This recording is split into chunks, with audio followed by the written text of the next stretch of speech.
Girl, my mood changed when you walked through the door. Before you came, it was tears on the floor. Girl, you're so perfect, I think that it's working. You gave me a love, now I really I've want. always been a skeptic when it comes to the supernatural. I never thought there were spirits or afterlife or anything like that. But I've started questioning my beliefs. All because of a recent experience that I had at my part-time job. As a high school student, I don't have much opportunity to work, which is why when my neighbors offered me a chance to become their babysitter, I got really excited. I'd been working for them for almost a year when they recommended my services to a lady they knew. She turned out to be a single mom that lived on the other side of town. I'd never talked to her, but I've seen her many times. We live in a very small town, and she seemed nice and totally normal. She worked as a nurse and wanted me to babysit her 6-year-old son several times a week when she had night shifts. It was summer, so I had a lot of free time and gladly agreed. My parents also didn't mind. Several days later, I went over to meet the kid. His name was Luke, and he seemed very shy. He didn't talk to me at all. He just stood on the other side of the room, watching his mother and me discuss all the details. I didn't think much of it. I mean, kids can act kinda weird around strangers, especially if they are shy.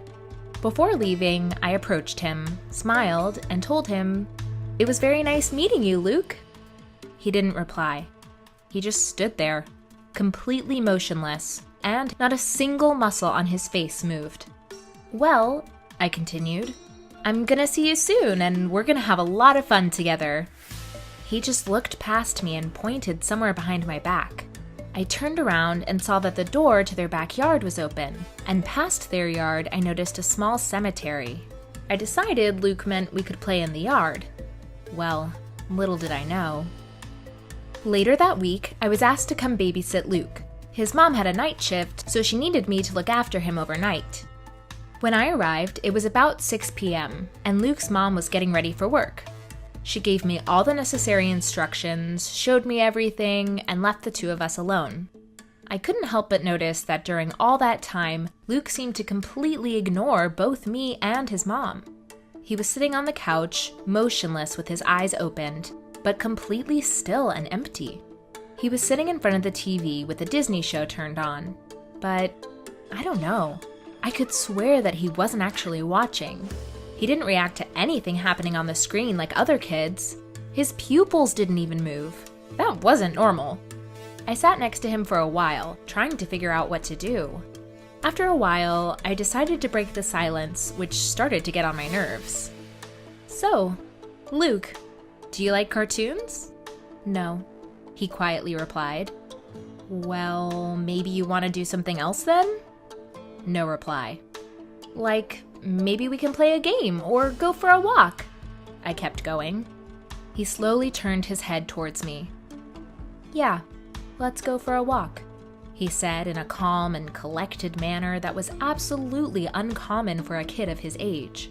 His behavior was better. "We can go home now." Without even waiting for me to respond, he walked back toward the house. I followed, hoping that this would be the end of his weird behavior. At home, I gave Luke his bedtime snack as his mother told me, put him to bed, and read him a story. It felt as if everything was back to normal, even though he was still a lot more quiet and serious than a normal kid would be.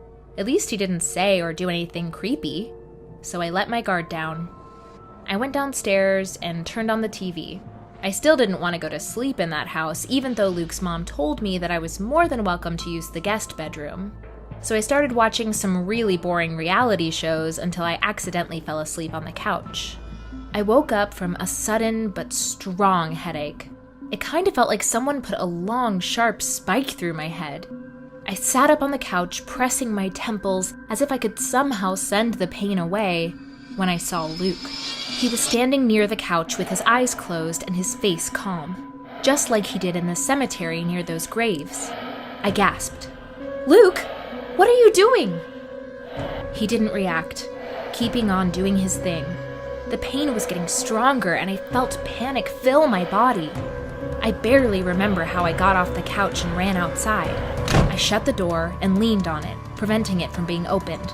My heart was racing. Luke was pounding on the door with a force that was a lot stronger than you would expect from a 6-year-old boy. Suddenly, everything went still, and a second later I heard Luke screaming, "I want your soul!" And the door started to shake so violently as if it was about to fly open. I was shaking as I was barely holding the door shut. I got my phone out and started to dial his mom's phone number that she left for me. The moment she picked up the phone, the door went still and I heard him say, "If you tell her, I'll take your soul." That frightened me like crazy. I don't know if I believed his words. Would you? But I also didn't know what or how to explain what was happening to his mom. I just didn't have the vocabulary and couldn't believe my eyes and ears. I told his mom that I just wanted to know where an extra bath towel was so that I could take a shower. I didn't move, scared to the bottom of my heart. I stood there, holding the door until the sun came up. Around 6 a.m., Luke's mom came back. She was surprised to see me standing outside. I still don't know why, but I didn't tell her anything then either. I just said that I woke up early and decided to get some fresh air. Together, we entered the house. Everything seemed quiet and normal. We went upstairs to see Luke peacefully sleeping in his bed, as if he'd been there the whole night. In fact, he looked almost angelic. The second we entered his room, he opened his eyes, waking up. "Mommy, Mommy!" He got up to hug her. All of a sudden, he acted like a normal kid. I was so confused and weirded out. But before I even had a second to think that maybe I had had a bad dream or something, Luke threw another one of his evil glances at me while still embracing his mother. I shuddered, realizing that everything that had happened was not just my imagination. I still can't wrap my mind around what was wrong with that little boy, but something clearly was. I never agreed to babysit Luke again, even though his mom offered to double my fee. I just couldn't imagine spending another night in that house with that creepy kid. I would still occasionally run into Luke with his mother, and every time I couldn't help the blood from freezing in my veins whenever that kid would look my way. What would you do if you were me? Should I tell anybody? Would anybody believe me? I want your soul.